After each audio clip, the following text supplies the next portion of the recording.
आंदोलन कर रहे थे कि प्रत्येक भूमिहीन परिवार को एक एक एकड़ ज़मीन मिलना चाहिए और ये ज़मीन संवैधानिक अधिकार है। बाबा साहब ने इस ज़मीन के लिए, हम ये लड़ाई मेरी नहीं है, ये लड़ाई महापुरुषों की है, बाबा साहब की है। ये महामहिम राष्ट्रपति महोदया का ये लेटर है, आप सभी लोगों को मैं दिखा रही हूँ। तो इस पे ये 4 जिला के लिए अभी महामहिम महोदया राष्ट्रपति महोदया ने 4 जिले के लिए कार्रवाई करने के लिए जो एक एक एकड़ ज़मीन देने के लिए बात कहा है, इससे मैं उनको भी धन्यवाद देती हूँ, आभार व्यक्त करती हूँ। और ये हमारी लड़ाई का एक संघर्ष तो बहुत रहा, लेकिन एक लड़ाई का पहले कौन सी हैं ये? इसमें कुशीनगर है, गोरखपुर, महाराजगंज और देवरिया है। हम कभी भी लड़ाई, हमारी जो मांग पत्र आप देखेंगे, कभी भी लड़ाई हम ना एक जिले के लिए लड़े हैं, ना एक राज्य के लिए लड़ रहे हैं। हमारी लड़ाई पूरे भारत में जो दलित, पिछड़े, शोषित, वंचित लोग हैं, क्योंकि बाबा साहब का जो आप अगर बात करें तो बाबा साहब की, क्योंकि हम बात भी बोल पा रही हूँ तो ये बाबा साहब की वजह से।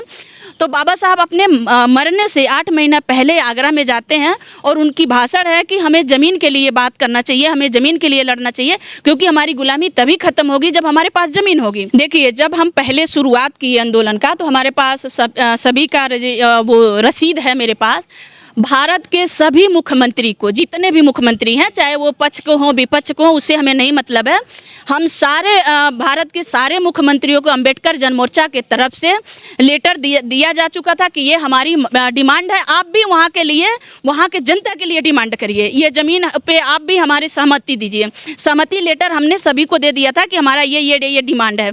अभी तक हम महोदया राष्ट्रपति महामहिम को भी दे चुके हैं, सुप्रीम कोर्ट को दे चुके हैं, मुख्यमंत्री को दे चुके हैं, उत्तर प्रधानमंत्री को दे चुके हैं। जितने भी एक तरह से कहिए जिम्मेदार या संवैधानिक पद पे जितने भी लोग हैं, हम सभी को दे चुके हैं ज़मीन के मांग पत्र लेटर। कुछ लग रही है कि आशा जागी है कि ज़मीन मिलेगी। ज़मीन का आंदोलन 2022 से शुरू किए थे। 17 दिसंबर 2022 को जब हमने शुरू किया तो 17 दिसंबर को जब हमने आंदोलन किया तो माननीय श्रवण कुमार निराला जी का घर सीज कर दिया गया था, जो 12-13 दिन के बाद हमें हाई कोर्ट से हमें उनका घर वापस मिला था।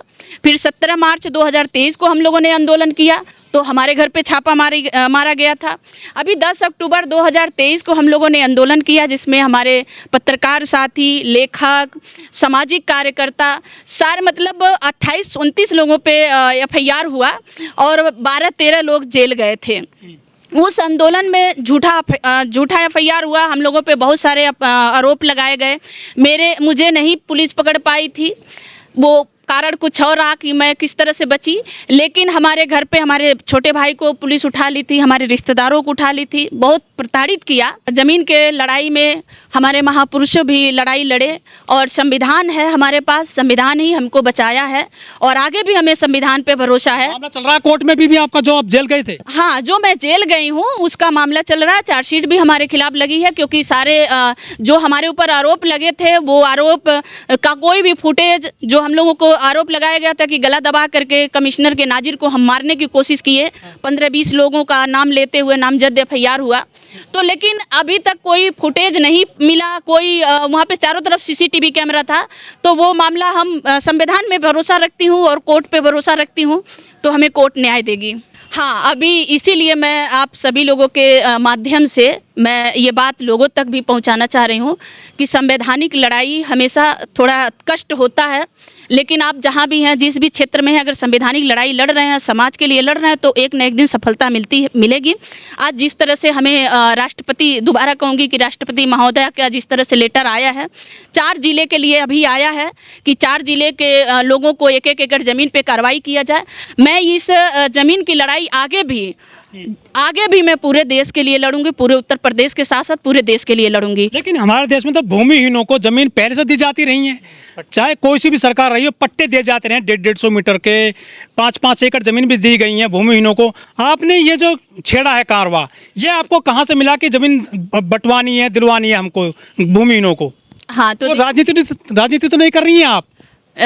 मेरा संघर्ष जो है, पीछे के संघर्ष है, आप लोगों के बीच में रहा है।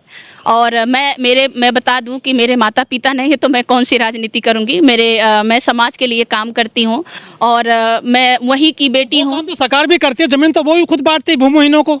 हाँ, लेकिन आपको ये भी पता होगा जब आप गांव के रूरल बेल्ट में जब आप जाएंगे तो गोरखपुर के एक वीडियो नहीं सैकड़ों वीडियो है, सैकड़ों, मैं कम से कम 450 से ज़्यादा गांव में गई हूँ। मेरे पास एक एक गांव का लिस्ट है, एक एक गांव के नंबर हैं।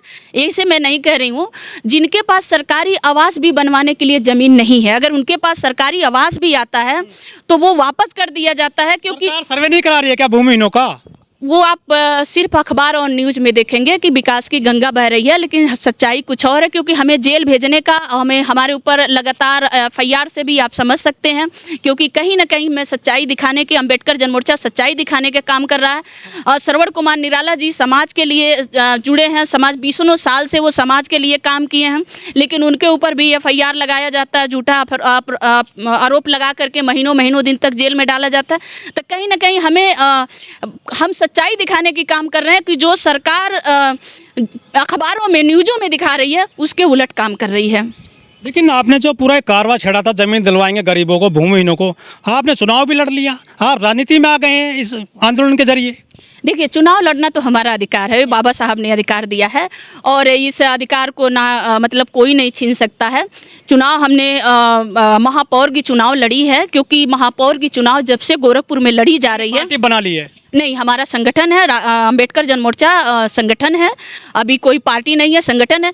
लेकिन हम संगठन में काम कर रहे हैं तो चुनाव लड़ लिए तो कौन सी बुराई बात है, कौन सी बुरी बात है? भाई, हम पावर में रहेंगे तभी तो। आज हम जमीन के लिए लड़ रहे हैं, जिस जमीन के लिए लड़ रहे हैं, सरकार हमारी ऊपर जिस तरह से अत्याचार कर रही है, मेरे परिवार को, मतलब मेरे माता पिता नहीं है, मेरी माँ का हत्या हो गया है, मेरे पिताजी नहीं है, मेरे छोटे भाई बहन हैं, तो जिस तरह से उनको हमसे खतरा महसूस हो रहा है कि भाई पावर का ही तो उन्होंने प्रयोग कर रहे हैं हमारे ऊपर। हम कोई चोर हत्या तो थोड़ी कर रहे हैं, लेकिन जिस तरह से उन्होंने किया, तो हम अगर चुनाव लड़ रहे हैं तो उसमें कौन सी बुराई है? और हमने चुनाव तो निर्दलीय लड़ी, आगे समय भी अगर आएगा तो मैं चुनाव जरूर लड़ूंगी। आपका उद्देश्य राजनीति में आना है या फिर गरीबों का भला करना है, जमीन दिलवाना है?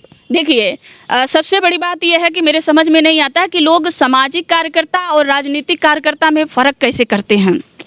आज जो मैं समाज के लिए लड़ रही हूँ, मैं पिछले कई बार से मेरे ऊपर 1 साल में 3 बार एफआईआर हुआ और निराला जी 1 साल में 4 बार जेल गए, महीनों महीनों दिन तक वो जेल में रहे। तो अभी वो चुनाव नहीं लड़े, किसी पार्टी से चुनाव नहीं लड़े, तो आज वो सामाजिक कार्यकर्ता हैं। लेकिन अगर वो चुनाव लड़ लिए तो वो राजनीतिक कार्यकर्ता हो गए। काम तो जो चुनाव लड़ रहा है उसको भी तो वही करना है कि भाई नाली बनवाए, जिसका ज़मीन नहीं है तो उसको ज़मीन की लड़ाई करे, जिसका घर नहीं है घर की बात करे, शिक्षा की बात करे, रोजगार की बात करे, महंगाई की बात करे। तो वही काम तो उसको भी करना चाहिए। तो वो काम नहीं कर रहा, वो काम अगर सामाजिक कार्यकर्ता कहीं भी कर रहे हैं, जहाँ से भी कर रहे हैं, तो अगर वो चुनाव लड़ रहे हैं तो क्या दिक्कत है? सीमा जी, सवाल वही है कि अगर सरकार लोगों को जमीन देती है पट्टे के रूप में, तो फिर आपको क्यों लगा कि इसके लिए भी हमें लड़ाई लड़नी चाहिए? तो क्या सरकार सभी को नहीं दे पा रही है? हाँ, ये आपने पूछा, लेकिन अभी आपको सर्वे इस पे करना चाहिए। मैं कहूँगी तो शायद ये बात झूठी होगी। जिनको भी सरकार पट्टे दिए हैं, अगर माना कि 100 लोगों को पट्टे दिए हैं, तो 99% लोगों को अधिकार, उस पर कब्जा नहीं मिला है, कब्जा नहीं मिला है। वो सिर्फ नाम के लिए पट्टे हैं।